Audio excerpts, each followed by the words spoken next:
Welcome to We Are Old, Get Over It, the podcast for active senior living and getting the most out of life. I'm your host, Ken Gluckman.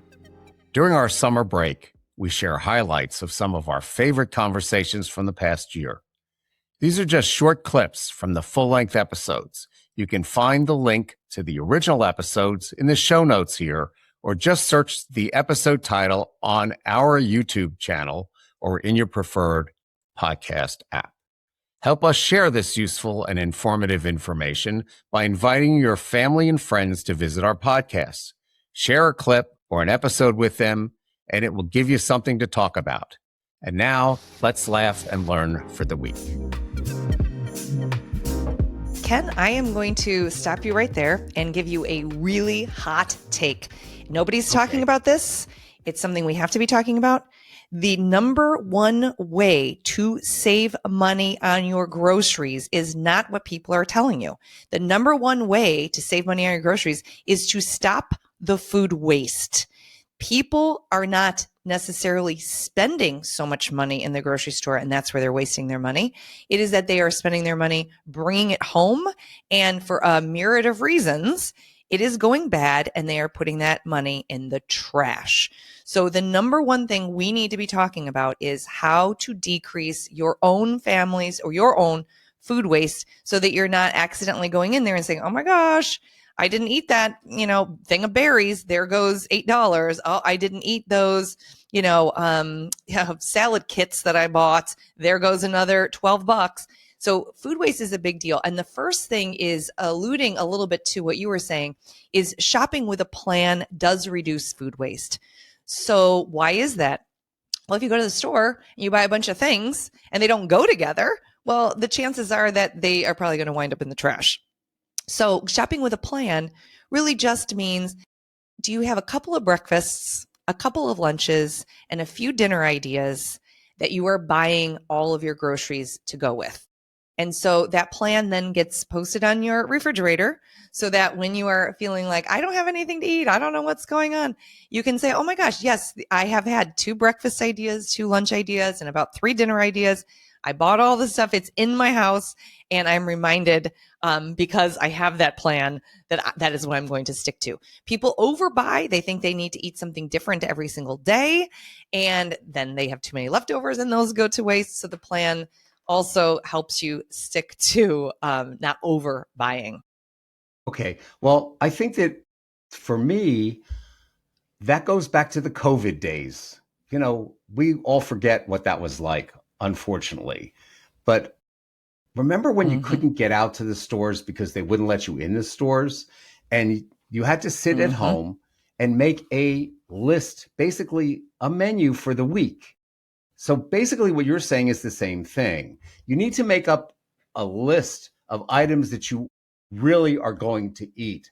And you only purchase the items that the amount of each item that you're going to eat in that 1 week period. Because if it's more than a week, it's going to go bad. And as you said, you're going to have food waste. Correct? Exactly. And so, yes, cutting down on food waste needs to be everyone's number one mantra to save money.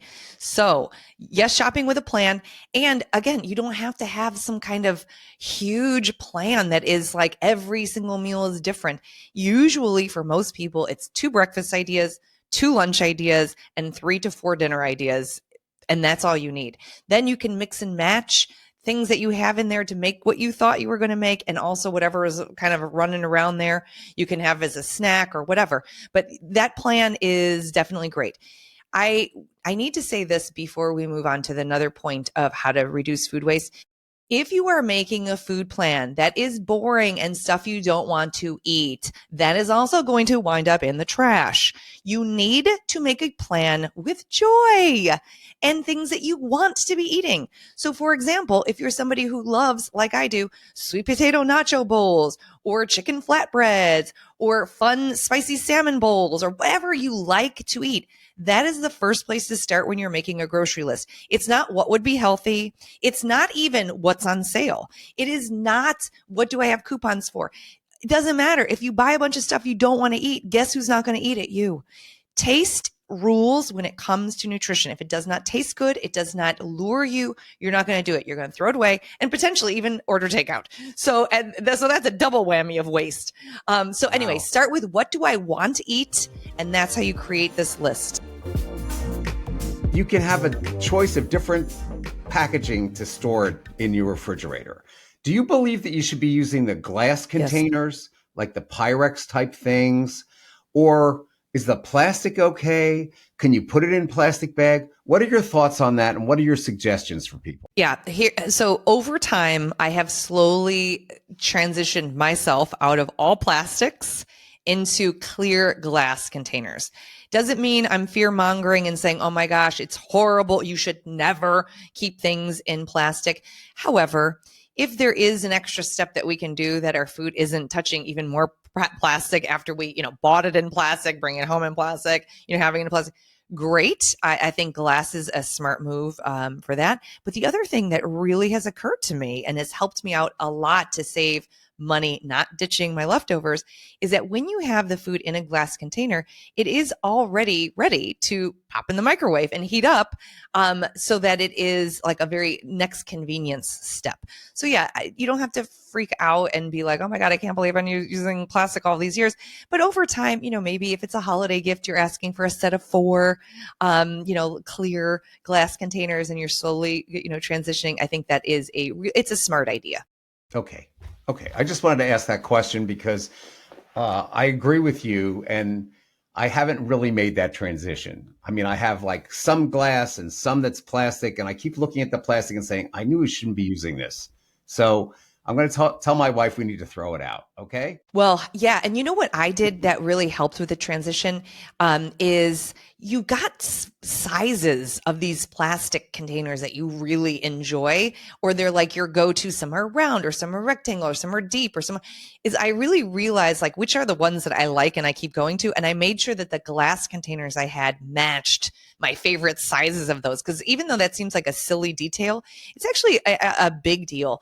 And, when it comes to storage, another thing that is controversial that I think we could talk about is that veggie crisper that is in your fridge. So a lot of times people's veggie crisper is at the very bottom of their fridge, Yes. and they have to like lean down, crouch, like whatever.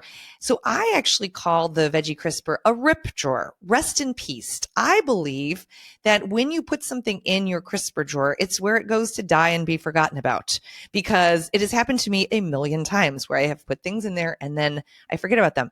So even though it is temperature controlled and it's supposed to keep your produce fresh longer, I have been a big advocate that unless your produce drawer is eye level and something that you always look in and you can see it very well, to use your crisper drawer instead for condiments and things that you don't really need to see, and make sure that your produce is eye level, easy to remember that you have, because produce is the number one thing that people are throwing away and it's wasting their money. So, keeping it eye level reminds you to eat it when you open the door.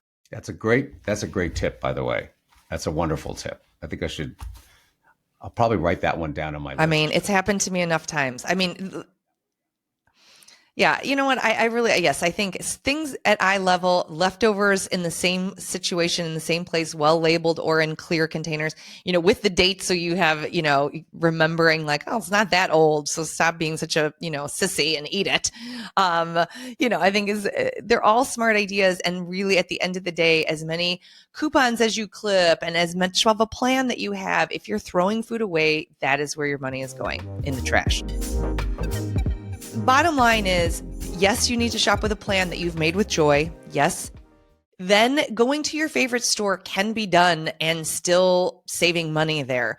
But the concept of going shopping to a bunch of stores and feeling overwhelmed and, juggling thousands of apps of coupons and all this stuff, a lot of times that is eroding the joy of nutrition. So you can keep it simple and still save money. Picking your favorite store, making sure, the only one thing I do say about coupons is, of your favorite store that you like to go to, just do make sure you figure out that digital coupon situation, because every store is sort of like all online now, I feel, with their coupons and apps. So you don't have to belong to 1,000 different things. You just doing one well is good. And so that's your favorite store, their digital coupons. Have you unlocked that? Do you know how to do that? Do you have their app? Whatever it is that they need you to do. And that's a good place to start, because when you're in the store, there are a lot of tips I can give you for how to save money. So for example, buying seasonal produce. Seasonal produce is the stuff that there's a lot of in the world at that time. So it tends to be cheaper. Seasonal produce is cheaper. Plus, seasonal produce tends to be what we humans actually have a taste for. So it's becoming a little bit chilly in Chicago. So at the end of the day, I am gravitating toward more of those seasonal squashes that I see and things, as opposed to all of like the summer fruit that I was wanting in the summer. So not only is it something you're going to like more, there's a lot of it. So it tends to be also the stuff that's on sale. Avoiding things that are like in that produce section. That's where a lot of people waste money, is produce.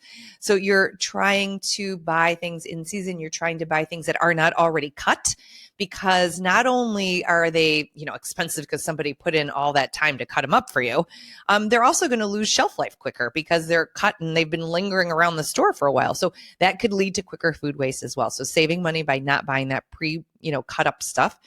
And then, you know what? Please give some respect to that frozen aisle of fruits and veggies. Frozen fruits and veggies last forever without food waste, and they can be in your freezer and be on hand at any time. So I love things like frozen cauliflower rice, frozen broccoli, frozen green beans, frozen berries. Oh my gosh, those are amazing. Like, stock it up, because those are going to last forever and not lead to food waste like other produce items would. Another thing when you're thinking about, just like saving money in general without coupons or anything, one of the most expensive, look at your grocery list. One of the most expensive things is animal protein. So that's, the chicken and the beef and the pork. We need that to be healthy. That's great.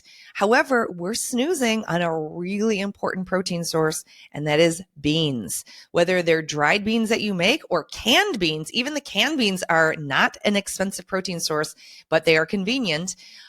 Beans are incredible for your health because they are loaded with plant protein. They are loaded with fiber. They are loaded with these phytonutrients, and they're going to save you a ton of money if you start thinking about doing something like a chicken stir fry, doing it as a chicken and chickpea stir fry, half and half. Or you love steak tacos, part steak, part beans. They will give you the protein at such a less expensive cost, and your health will benefit from it as well. I'm laughing at what you're saying because I make a killer 15 bean soup, and I make it many variations of it, but the 15 beans, and I can make a fresh pot of it, and it creates 3 to 4 meals for my family. My family is, of course, the home. It's just my wife and myself. But when I freeze it, I put it in a vacuum seal bag. I put it in my freezer. And the day comes that my wife says, well, what are we going to have to eat? I said, well, I have bean soup, and it's nutritious. And I agree with you 100% on that. And the other thing we found is lentils. Yes. The same thing, that they're easy to make. You can mix them with your meats if you want to. Yep. You can freeze it, and you have non-wasted food that's nutritious and will stay fresh for as long as you can keep it frozen.